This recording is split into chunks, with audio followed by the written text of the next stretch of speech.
You a little story about Pfizer, and then I'm going to make a major announcement. So here we go. Let's start with the Pfizer story, shall we? Probably one of the biggest stories I was ever involved in, just about a month ago. Exposing this pharmaceutical company. We've exposed a lot of things over the years, haven't we, RC? Google, Facebook, I see Davis is sitting at CNN, Jeff Zucker, Twitter, the FBI. But then I saw Dr. Malone backstage, I said hello to him, and we decided to expose this organization, which was quite a story, actually. And, you know, I've never taken advertising dollars. No one's ever told me what to do. No one's ever told me what not to do. So it's really been kind of a journey to expose anybody who needs to be exposed, because that's what journalism is supposed to do, show you the facts. That's right. Without fear or favor, as they say. So I have this little mashup. I know you've seen it, but it's kind of funny because, you know, I've never been brought to you by anyone. Sort of like these people, brought to you by Pfizer. Brought to you by Pfizer. Let's take a look at this. Brought to you by Pfizer. You see it every day on the TV screens there. 360. Brought to you by Pfizer. ABC News Nightline. Brought to you by Pfizer. Making a difference. Brought to you by Pfizer. CNN Tonight. Brought to you by Pfizer. VidTweet with George Stephanopoulos is brought to you by Pfizer. You get the idea. So about a month ago, did a story, guy at Pfizer. Now, there are some brave people that have exposed this. A couple people in particular who have been nameless and faceless, but incredibly brave people I've had the pleasure to work with. And I am so grateful for those people. Courage,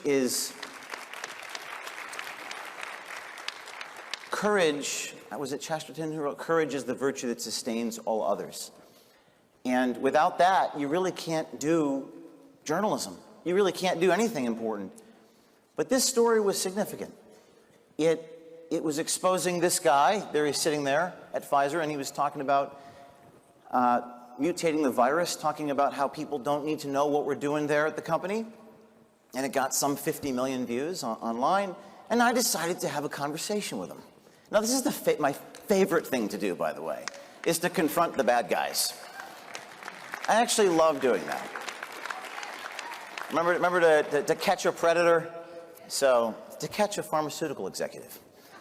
So, we go to this restaurant, and again, very quick story, and then I'll make a major announcement. We go to this restaurant in Brooklyn, New York, in the Dumbo section of Brooklyn, and I walk in to say hello to this guy. Hey there. Is this seat taken? What? Hi. You work for Pfizer. My question for you is, why does Pfizer want to hide from the public the fact that they're mutating the COVID viruses? Is this real life? This is absurd. Why does Pfizer want to hide from the public that they're mutating the COVID virus? Oh my God. You're on video. You're on video. Pfizer ultimately is thinking about mutating the COVID virus. Here? So he's shocked. He's amazed. You know, this is happening. Now, what's interesting, of all the restaurants in New York City, I picked maybe the one in Brooklyn where I could get a shot like that.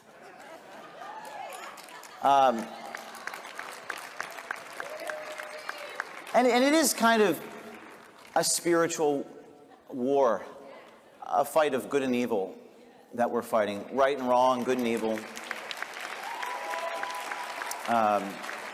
You could say light versus darkness. So this goes on. This is one of the most riveting and bizarre things you'll ever see in your life. Many of you have seen it, but I'll just play a few more clips. Bro, first of all, I'm literally a liar. So his response is, I'm literally a liar. the coward. But I expect you to believe what I'm saying right now. It goes on, it gets weirder. I'm not even a scientist by background. You know that I came from a consulting firm that does business. This is absurd. Please don't touch me. This is absurd. This is absurd. At a certain point, he starts filming the restaurant owner. I don't know why he was doing that. Could I talk to you, please, about this video? Okay, so there's 1, 2, 3, 4, 5 white people. Why would you bring race into this? Talks about how there's white people in the restaurant. And again, it kind of looks like a sitcom. It's bizarre. That's why I call it cinema verite. Sometimes truth is stranger than fiction. But this goes on. He starts getting violent. He starts getting aggressive, caught. You know, these people are caught. There's no way out. He wants the cops here, but he doesn't want me to leave. So I'm in a little bit of a predicament because she's asking me to leave, but he doesn't want me to leave. So what should we do? So he locks me in the restaurant. They lock me, which maybe false imprisonment, who knows? He's filming the restaurant owner, right? Filming the restaurant owner and things get weird. Give him what is going on here? Please unlock the door. Please unlock the door. Unlock the door. Unlock the door. This is a pharmaceutical executive. A doctor. These are the people making these decisions in our society. Things get even crazier. They're trying to unlock the door. Unlock the door. And I finally they unlock the doors. I walk out of the restaurant. One of my colleagues, very brave people, faceless, nameless people, is so passionate to expose this. I have to sort of drag her out of the restaurant. We're in New York City. This is remarkable. I mean, these are the sorts of people I work with.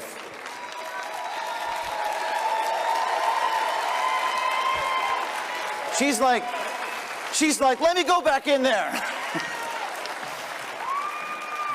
So I'm running down the street. The cops are coming. They all, I'm worried they're going to destroy our footage. Luckily, we escape. Let me fast forward. By the way, he jumps in front of the vehicle to try to prevent us from leaving. Okay. So this all happens. Most watched video in history of Veritas. Now, what was the name of the radio broadcaster? Now you're going to find out the rest of the story. Yes? What was his name? Paul Harvey. And now, ladies and gentlemen, for the rest of the story. Ready? You ready for this? Fasten your seatbelts. In order to obtain these things, we need brave people. We need brave whistleblowers. We need people on the inside. There were people on the inside of Pfizer who helped us obtain this. To be a whistleblower is to step outside the great chain of being, to basically be disconnected from the mother ship. That's sort of like how I feel right now. But I've learned a lot of things over the last month. Having been ousted from the company I founded 13 years ago, mere days after the story. And as this was happening, I was talking to one of these people. And she was a little reluctant to go public, rightfully so. She was scared. It didn't feel right. But after what I went through, we reconnected.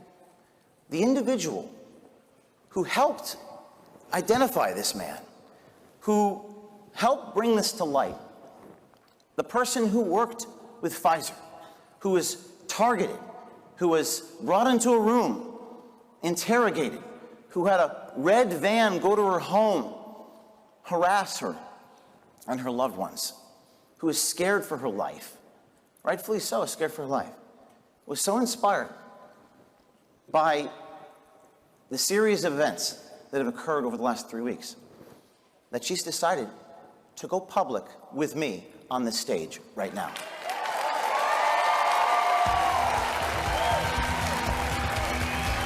And her name is Debbie. Debbie from Pfizer, would you please come out here?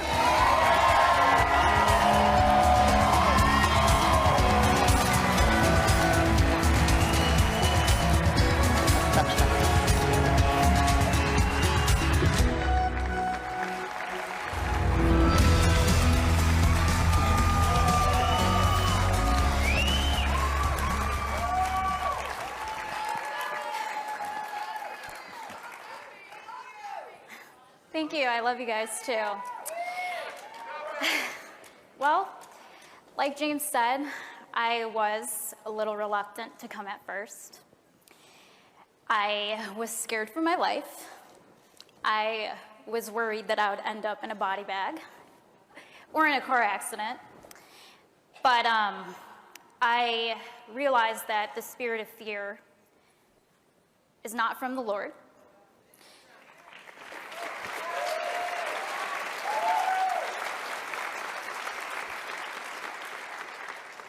And as a believer, I knew that I couldn't just sit there. I couldn't just sit there and watch. People get lied to. People get gaslit. It made me angry. And I talked to James, and he, gave me the courage to come up here, and I'm so thankful, to have people here who are willing to listen and who are willing to stand up. And I think we all need to learn to not be fearful. Fear is how the enemy controls us.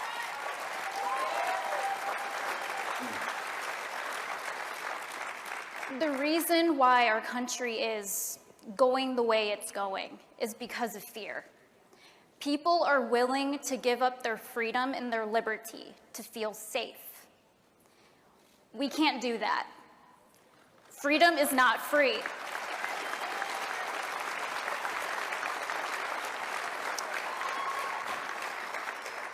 Freedom comes with the price. And sometimes people, like me, have to make a sacrifice.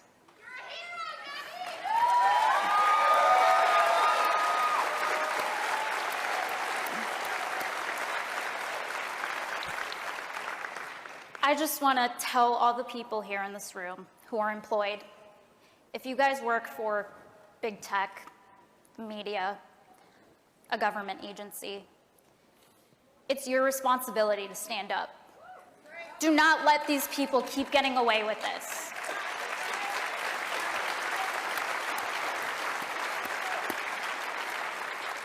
If you don't say something, they're going to keep doing it. That's why we're where we are today. That's why they keep doing it. That's why they keep lying to you. That's why they keep gaslighting you. Stand up. Be brave. Do something for this country, or else we're all doomed. Thank you. Thank you.